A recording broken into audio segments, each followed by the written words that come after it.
Doctor Agarwal's கண் மருத்துவமனை இலவச கண் பரிசோதனையை வழங்குகிறது. புக் அப்பாயின்மென்ட் நவ. விஜயுடன் இருப்பவர்களிடமிருந்து முதலில் அவரை காப்பாற்ற வேண்டும் என வாட்ஸ்அப்பில் ஸ்டேட்டஸ் வைத்துள்ள நடிகர் தாடி பாலாஜி, விக்கிரவாண்டி முதல் மாநாட்டில் விஜயின் பேச்சில் பொறி பறந்தது. ஆனால் மதுரையில் நடந்த இரண்டாவது மாநாட்டில் அவரது பேச்சு புஸ்ஸென்று ஆனதாக கூறியுள்ளார். கவின் கொலை வழக்கு, அஜித்குமார் கொலை வழக்கு குறித்து பேசாமல் திமுகவையும் பாஜகவையும் திட்டுவதுதான் தாவேகாவின் நோக்கமா? அதுதான் விஜயின் அரசியல் வியூகமா என தனது ஆதங்கத்தை வெளிப்படுத்தியுள்ளார்.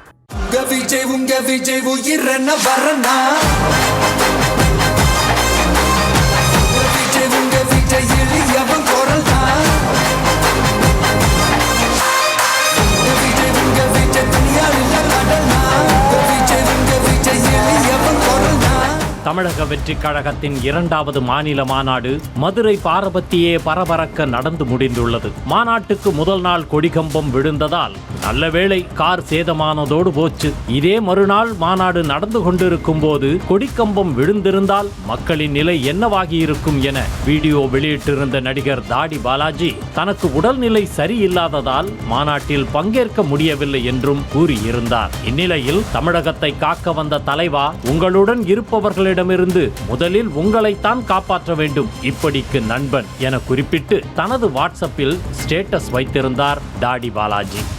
இது குறித்து நியூஸ் தமிழ் செய்தியாளர் பிரபு தாடி பாலாஜியிடம் கேட்டபோது, விஜயுடன் இருப்பவர்கள் அவரை சரியாக வழி நடத்துவதில்லை எனவும், விக்கிரவாண்டி முதல் மாநாட்டில் பேசிய பேச்சை விட இரண்டாவது மாநாட்டில் விஜயின் பேச்சு பவர்ஃபுல்லாக இல்லை, அது தனிப்பட்ட முறையில் தனக்கு அப்செட்டாகத்தான் இருந்தது எனவும் கூறினார். இல்ல, ஒரு கரெக்டான கைட்லைன்ஸ் இல்ல சார் கூட இருக்கிறவங்களும் சரி, சார் கைட் பண்ண நேற்றுக்கு இவ்வளவு பேர் சார் என்ன பேசுவார்னு பார்க்க வர்றாங்க. பட் சாருடைய ஸ்பீச் ஃபர்ஸ்ட் மாநாட்டுக்கு இதுக்கு ரொம்ப டல்லா இருந்துச்சு. யார் விஜய் சார் சொல்றீங்க? ஆமா, சார் ஃபர்ஸ்ட் மாநாட்டுல எல்லாம் பவர் பயங்கர பவரா இருந்துச்சு. இப்படியே இதாகி போச்சு. அது டோட்டலா அப்செட் தான். விஜயை பற்றி தனக்கு 100% தெரியும். ஆனால் சமீப காலமாக அவரது முடிவுகளில் சில குழப்பங்களை பார்க்க முடிகிறது என கூறிய தாடி பாலாஜி, அவரை பார்க்கத்தான் 3 முறை முயற்சி செய்தேன், ஆனால் அவரை பார்க்க சிலர் விடுவதில்லை எனவும், வாய்ப்பு கிடைக்கும் போது 1-to-1 பேசுவேன் எனவும் தெரிவித்தார்.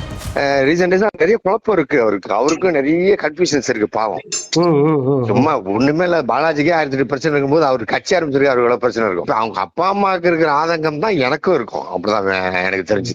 இத நேரடியா நீங்க சொல்லலாம். இந்த மாதிரி ஸ்டேட்டஸ் வாய்ப்பு கிடைக்கலையே. பல பேர் அவரை பார்க்க முடியாத, கட்சியிலேயே பார்க்க முடியாத லெவல்ல இருக்கு. அவர்கிட்ட பேசுறதுக்கு, பர்சனலா பேசுறதுக்கே முடியாது. ஏன்னா ஒரு ஸ்டேஜுக்கு அப்புறம் நீங்க அவரை பாக்குறதுக்கு அலோவ் பண்றது இல்லையே இவங்க. நீங்க நேரடியா பார்க்க ட்ரை பண்ணீங்களாண்ணா? நான் 2-3 வாட்டி முயற்சி எடுத்திருக்கேன். பட் அவரு என்ன டிசைட் பண்ணி பார்க்கலாம் அப்படின்னு சொல்லியிருக்காரு. பட் அது இன்னைக்கு பாக்குற அன்னைக்கு 1-to-1 உட்காந்து பேசணும்.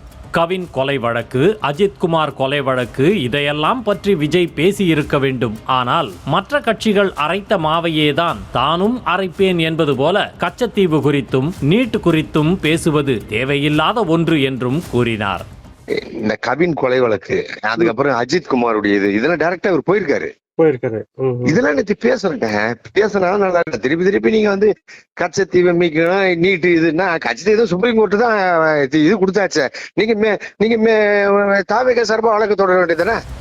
திமுக, பாஜக ஆகிய 2 கட்சிகளையே திரும்ப திட்டிக் கொண்டிருந்த விஜய் வாக்கு திருட்டு பற்றி பேசினாரா என கேள்வி எழுப்பிய தாடி பாலாஜி, தாங்கள் ஆட்சிக்கு வந்தால் என்ன செய்வோம், தங்களின் அரசியல் வியூகம் என்ன, தாவேகாவின் கொள்கைகளை மக்களிடம் கொண்டு சேர்ப்பது எப்படி என்பது பற்றி பேசி தூள் கிளப்பி இருக்க வேண்டாமா எனவும் தனது ஆதங்கத்தை கொட்டினார்.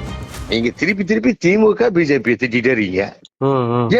ஏன் ராகுல் காந்தி அந்த ஓட்டு திருட்டுனார, அந்த இதுனார, அதை பத்தி நீங்க பேசலப்போ பிரபு? நான் வந்தா என்ன பண்ணுவோன்றது பேசணும் பிரபு. இப்ப அவங்க பண்ணல பிரபு, ஓகேங்களா? நாம என்ன பண்ணுவோம், இப்ப நம்மளுடைய அந்த தேர்தல் வியூகம் என்ன, நம்ம எப்படி நம்ம பிரச்சாரத்தை பண்ண போறோம், என்ன மாதிரி கொண்டு போறோம், நம்ம கொள்கையை எப்படி கொண்டு போய் சேர்க்க போறோம் மக்கள் கிட்ட, இதெல்லாம் அடிச்சு தூள் கிளப்பணும் தலைவர். மேலும் விஜயின் ரேம்ப் வாக் முடிந்ததும் தொண்டர்கள் அங்கிருந்து நடையை கட்டினர். அவரது பேச்சை கேட்க வேண்டும் என்ற எண்ணமெல்லாம் இல்லை, தலைவரை பார்த்தால் போதும் என்றுதான் நினைக்கின்றனர். தற்போது வரை அவர்கள் ரசிகர்களாகத்தான் இருக்கிறார்கள் என கூறினார் தாடி பாலாஜி. அந்த ராலியில நடந்து வந்தாரு, முடிஞ்சு போச்சு, கிளம்பிட்டாருங்க யாருமே. தலைவர் பேசுவாரு, தலைவர் பேசுறத கேட்கணும் அப்படிலாம் கிடையவே கிடையாது.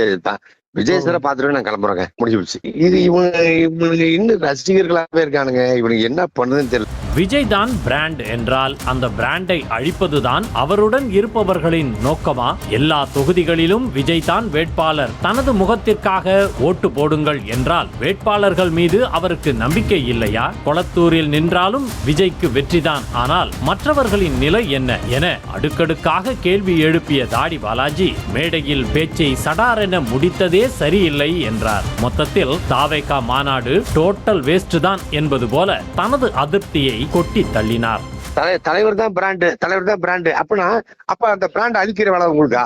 இவரு லைலாமணி சார் சொல்றாரு அவர் தான் பிராண்டுங்கிறாரு, அப்புறம் ரமேஷ் பிரதர் சொல்றாரு அவர் தான் பிராண்டுங்கிறாரு, மதுரை கிழக்கு மேற்கு தெற்கு எல்லாமே நான் விஜய் தான் வேட்பாளருங்கிறாரு, விஜய் சார் மூஞ்சி தான் இதுன்றாரு. அதாவது வந்து என்னுடைய மூஞ்சிக்காக நீங்க போடுங்க, நீங்க நான் அவ்வளவுதான் அப்படின்னா, அப்ப நீங்க ஒரு வேட்பாளர் நிக்க வைக்கிறீங்கன்னா உங்களுக்கு நம்பிக்கை இல்லையா அவன் மேல?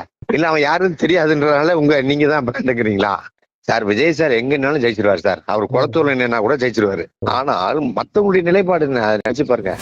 இதே போல நமது அலுவலகத்திலிருந்து தாடி பாலாஜியிடம் பேசிய போது பாண்டிச்சேரி செக் போஸ்ட் புசி ஆனந்திடம் இருந்துதான் விஜயை காப்பாற்ற வேண்டும் என வெளிப்படையாகவே தனது அதிருப்தியை பதிவு செய்ததோடு அவரை தாண்டி தான் வந்துவிடக் கூடாது என்ற எண்ணம் புசி ஆனந்துக்கு இருப்பதாகவும் கூறினார். மேலும் தான் மட்டும் தாவேகாவின் பொதுச் செயலாளராக இருந்திருந்தால் விஜய்க்கு மக்கள் பிரச்சனைகள் குறித்து அப்டேட் கொடுத்து கொண்டே இருப்பேன் எனவும் தெரிவித்தார். நீங்க அவர்கிட்ட தொடர்ந்து பேசுறதுக்கான முயற்சி எடுத்திருக்கீங்களா?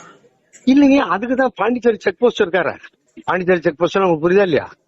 அப்படி இருக்கும்போது நீங்க நான் என்ன கேக்குறேன்னா, ஒரு பிரச்சனையை தலைவர் காதுல போனாங்க, இவரை தாண்டி பாலாஜி உள்ள வந்துட்டா அவருக்குன்னு ஒரு விஷயம் ஃபார்ம் ஆகும். அப்ப நீங்க டூ வீலர் போகும்போதெல்லாம் நீங்க டூ வீலர்ல போடுறதும் நீங்க பூஜை பண்றதும் இதெல்லாம் ஒரு வீடியோ எடுக்கிறீங்க, நீங்க எவ்வளவு கேடு கட்டுறேன். நான் ஒரு பொது செயலாளரா இருந்தா அந்த கட்சிக்கு விஜய் சார் கிட்ட அப்டேட் கொடுத்துக்கிட்டே இருப்பேன். சார் இது நடக்குது, இது நடக்குது, இது நடக்குது, இதுக்கு நம்ம ஒரு இனிஷியேட் எடுத்தா நல்லா இருக்கும், இதுக்கு நீங்க வந்தா நல்லா இருக்கும். பாலாஜி எந்த ஒரு நிகழ்ச்சியும் கூப்பிடாதீங்க சொல்லிருக்காரு மேடம். நியூஸ் தமிழ் செய்திகளுக்காக செய்தியாளர் பிரபு.